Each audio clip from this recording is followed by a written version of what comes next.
অনেকেরই ডায়াবেটিসের মতো সমস্যা হয়ে থাকে, ডায়াবেটিসের মতো সমস্যায় ভুগে থাকেন। যদি কারো ডায়াবেটিস হয়ে থাকে এবং এই ডায়াবেটিস যদি অনিয়ন্ত্রিত হয়ে থাকে, অর্থাৎ দীর্ঘদিন যদি ডায়াবেটিস অনিয়ন্ত্রিত থাকে, তাহলে এই ডায়াবেটিস থেকে অনেক ধরনের সমস্যা হয়ে থাকে।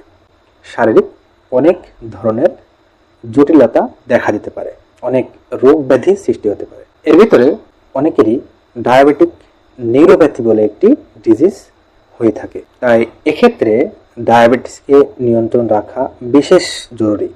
অর্থাৎ আপনার যদি ডায়াবেটিস হয়ে থাকে তাহলে আপনি আপনার ডায়াবেটিসকে অবশ্যই নিয়ন্ত্রণ রাখার চেষ্টা করবেন।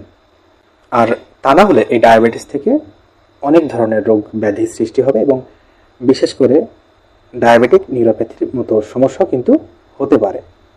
এখন আপনার যদি ডায়াবেটিস থাকে এবং তার সাথে যদি ডায়াবেটিক নিউরোপ্যাথি হয়ে থাকে, তাহলে আপনার কি কি ধরনের সমস্যা দেখা দিতে পারে। ডায়াবেটিক নিউরোপ্যাথিতে যদি আপনি আক্রান্ত হয়ে থাকেন, তাহলে আপনার যে সমস্ত লক্ষণগুলো দেখা দিতে পারে তার ভিতরে প্রথমেই বলতে গেলে আপনার হাত পা ঝিনঝিন করতে পারে, শারীরিক ক্লান্তি আসতে পারে এবং তার সাথে দৈনন্দিন কাজকর্ম করতে নানা রকম সমস্যা হতে পারে। দেখা যাচ্ছে আপনি আপনার দৈনন্দিন যে সমস্ত কাজকর্ম করে থাকেন, সেই সমস্ত কাজকর্ম করার সময় আপনার শরীরে ভীষণভাবে দুর্বল হয়ে যেতে পারে। এর সাথে আপনার বমি বমি ভাব বা বমিও হতে পারে।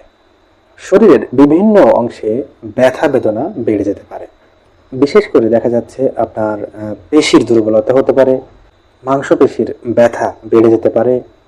তবে এই ব্যথাগুলো সবচেয়ে বেশি আপনার উরুতে এবং আপনার পিঠের যে চারপাশ রয়েছে সেখানে বেশি ব্যথা হতে পারে।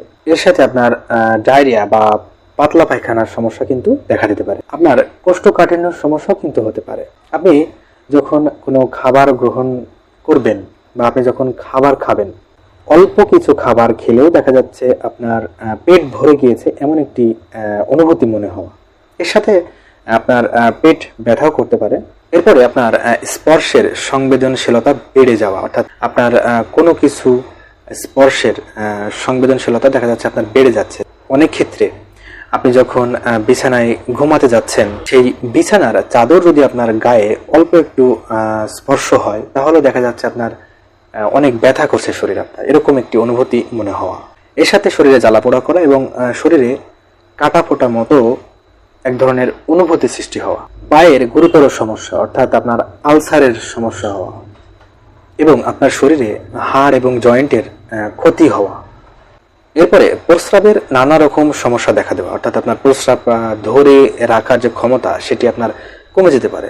যদি এই ধরনের সমস্যা হয়ে থাকে তাহলে আপনাকে বুঝতে হবে যে আপনার ডায়াবেটিক নিউরোপ্যাথির সমস্যা দেখা দিচ্ছে, বিশেষ করে যদি আপনার ডায়াবেটিস থেকে থাকে।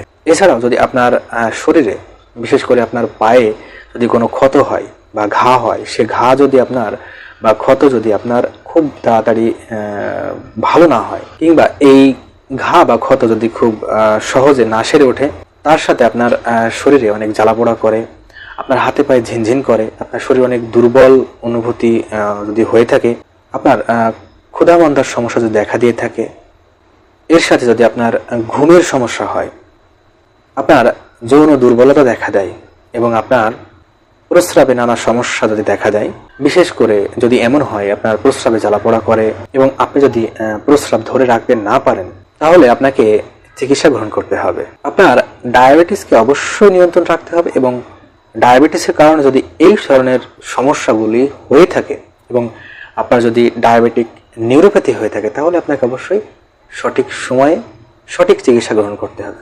এর পাশাপাশি আপনাকে নিয়মকানুন মেনে চলতে হবে এবং আপনার ডায়াবেটিসকে তো অবশ্যই নিয়ন্ত্রণ রাখতে হবে।